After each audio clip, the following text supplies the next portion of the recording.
Guys, I am Ishaan. Welcome back to my YouTube channel. तर आत्ता मी ready झाली आहे, तुम्ही बघू शकता. कारण आज मीच आणि मम्मी चाललोय भुसावळला. कारण तिकडे कुठले तरी गुरुजी आहे, त्यांना पत्रिका दाखवायची आहे माझी आणि माझ्या भावाची. सो त्यामुळे खास आम्ही चाललोय, कारण माझ्या मम्मीचं म्हणणं आहे की दाखवायची आहे आणि खूप जास्त त्यांच्याकडे नंबर्स असतात. पण आज आपला नंबर लागलाय तर जायचंच आहे. सो आता आधी पहिले मी नाश्ता करून घेते. मम्मीने मस्त ढोकळा बनवला आहे आणि मग आपण जाऊया भुसावळला.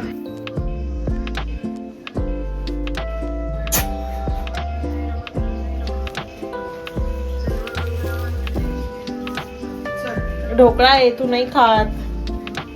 Let's go guys. एकतर नाही आमच्या घरचं केक उघडत नाही लवकर. घरी चल ग लवकर, प्लेट लावून घे. मंदिर आहे आमच्या इथलं, दत्त मंदिर. आणि आता नवीन म्हणजे 1-2 वर्ष आधी महादेवाचं पण बनलंय. नाही तर आधी फक्त दत्ताचं होतं. आणि आम्ही खूप खेळायचो आधी या मंदिरांमध्ये. जेव्हा 9वीत होते ना, तेव्हा आम्ही या घरामध्ये राहायचो.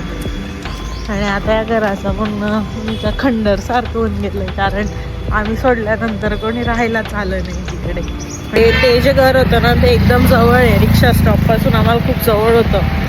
आता जिथे राहतो तिथून थोडं जास्त चालत यावं लागतं.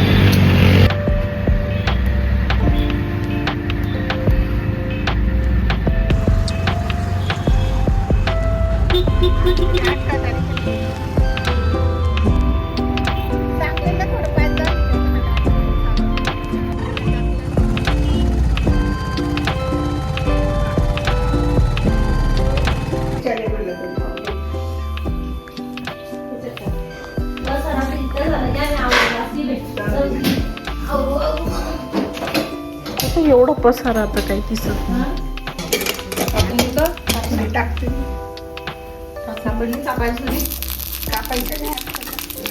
आता आम्ही पोहोचलोय भुसावळला आणि आता आम्ही आलोय वेदाली दीदीच्या घरी. आणि माझी मम्मी मगाशी तो ढोकळा केला होता, तो मावशीसाठी पण घेऊन आले होते, फोडणी घालते. आणि आम्ही गेलो होतो त्या गुरुजींकडे, पण त्यांचा टायमिंग संपलाय, 12पर्यंतच असतं. तर आता त्यांनी 4 वाजता बोलवले, तर तोपर्यंत आम्ही आता इथेच थांबणार आहे. आज परत बनवते मावशी पावभाजी, एकदम कांदा चिरते.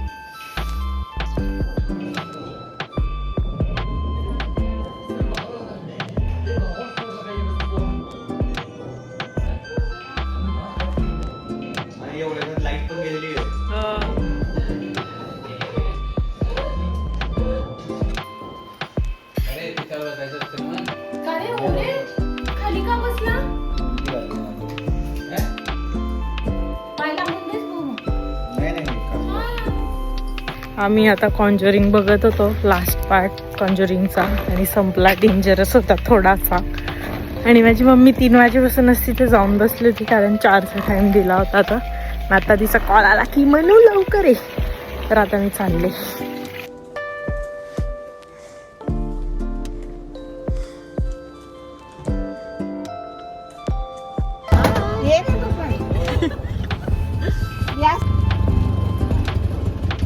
आम्ही आत्ता निघालोय भुसावळ मधून आणि संध्याकाळचे 7 वाजले. खूप जास्त लेट झालाय. आणि काही नाही, आता माझी मम्मी म्हणते आजची काय बोलते.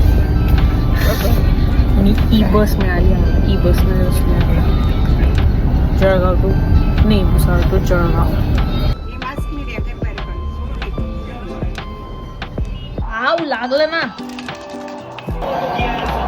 आता वाजलेत रात्रीचे 8 आणि आम्ही फायनली आलोय घरी. चांगला होता दिवस आजचा. कॉन्जरिंग पण बघितला आम्ही. And that's it for the day. Thank you for watching. Bye.